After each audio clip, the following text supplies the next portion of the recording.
When you want to count the current logins to Linux, you should pay attention to whether you want to count the number of logins or the number of unique users logged into Linux, because it is possible that a single user account is logged into Linux locally or via SSH.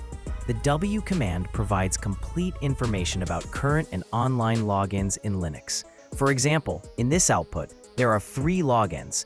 2 belong to the user named Amernami, and 1 belongs to the user named AUser. The Amernami user account has 1 local login and 1 SSH login.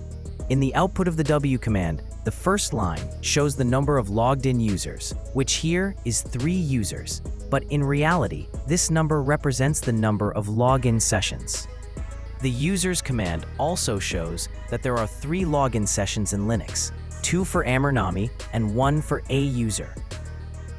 To find the number of current login sessions in Linux, you can read the first line of the W command output and then read the second column, which is separated by a comma from the previous column.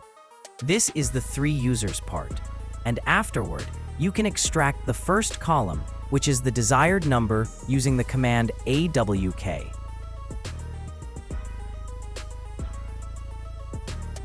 A simple way is to pipe the output of the users command to wc-w and calculate the number of words, which represents the number of user accounts.